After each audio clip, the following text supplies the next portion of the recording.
Hello and welcome to Power Automate Basics. This is the lab. This is Process Advisor. We're going to look at process mining in this lab.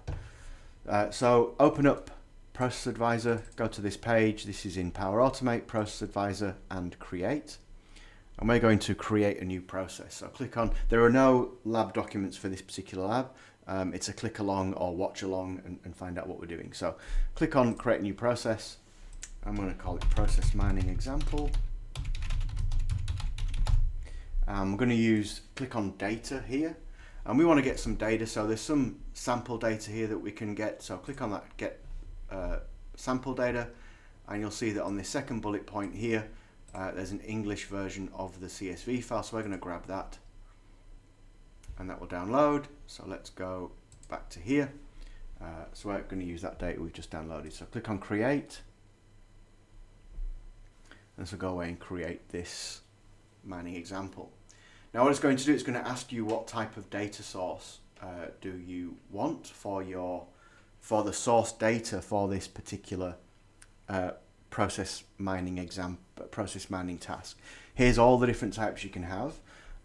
We're going to use text CSV, and actually I'd probably recommend, at least initially, rather than hooking it directly up to a data source, just export the data as CSV and then upload it here. So prepare it, export it, and then just use that as your source moving forward. I'm going to choose text CSV, and we're going to upload a file. And before I upload that file, let's have a look at the file itself. So this is the sample data that's downloaded. Now notice we've got a few things here. Now, what Power Automate needs, in fact what I might do is view it as a CSV because Excel is helpful and it changes things.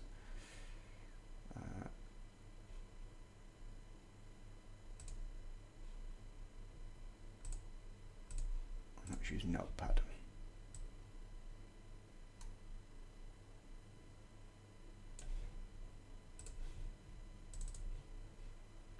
No, I'll use Excel.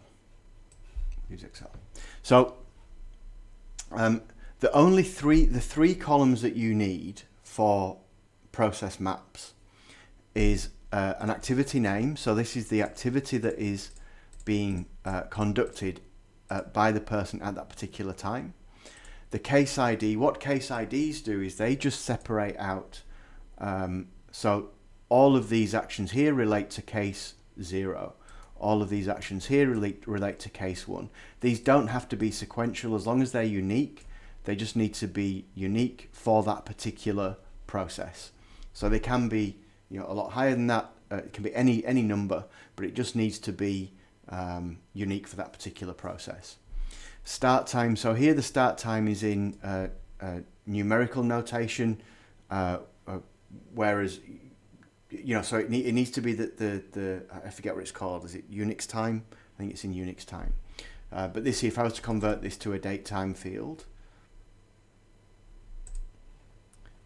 you'll see that it will show as a date. So that date there. So I'm not going to save this file. If you've downloaded the file, just know that this number here is the date in that particular Unix time format.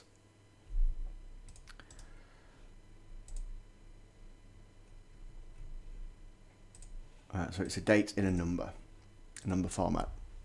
So you can have a start time and an end time stamp. It does support start and end time stamp. That will give you a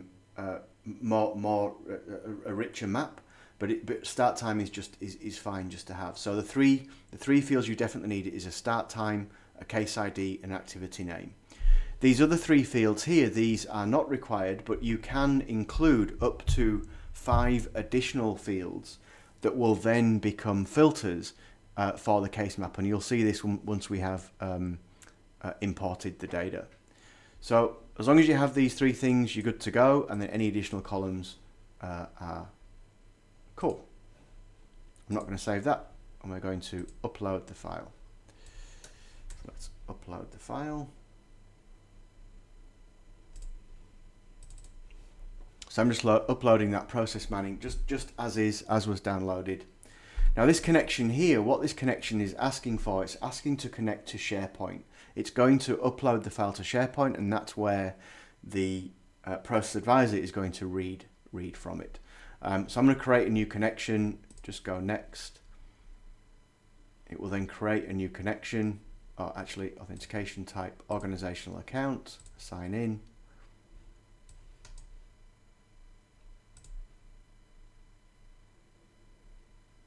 So there we go. So that's where the file is going to live. Oh, invalid connect. Edit connection. That one. Yep, there we go.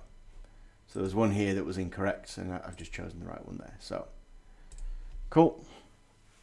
So that will now upload that data.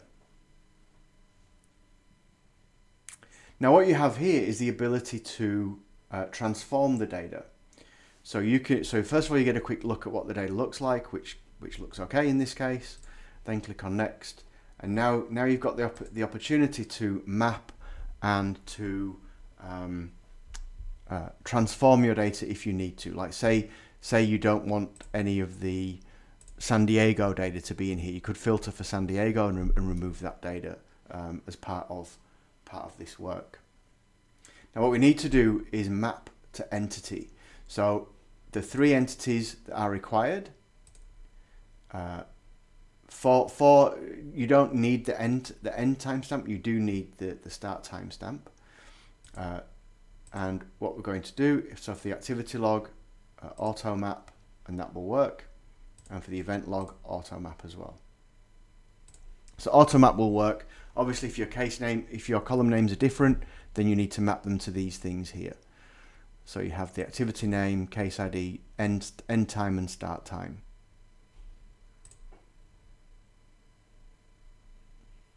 So once they're mapped, click on save.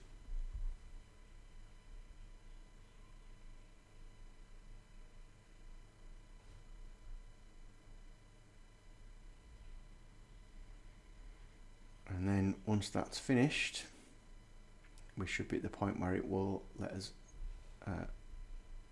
analyze.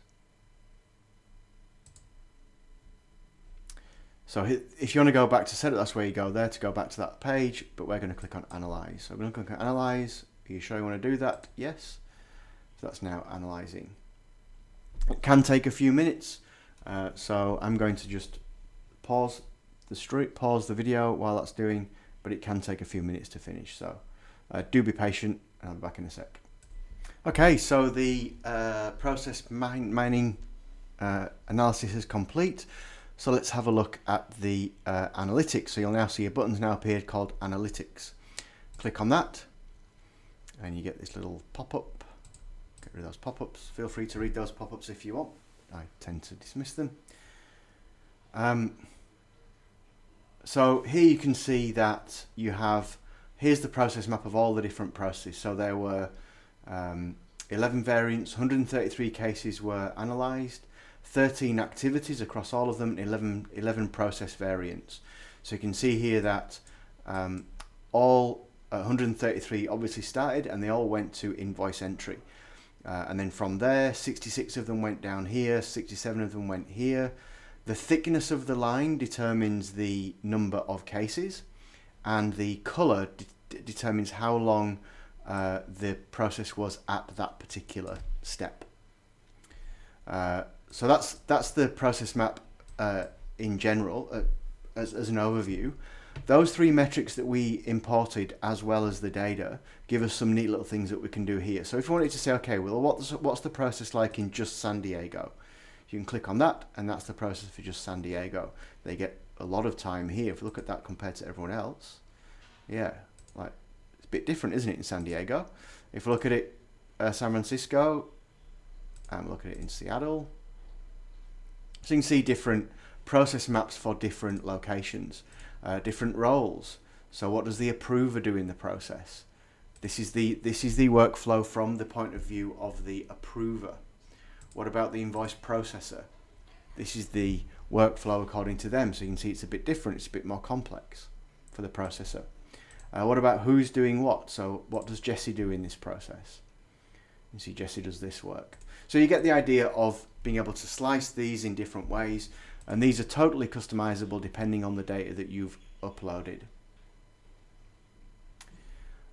So that's process mining.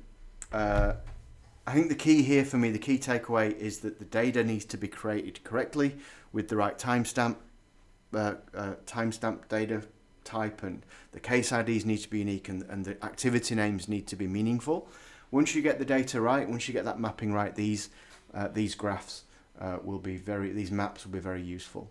Thank you for watching, and catch you in the next module.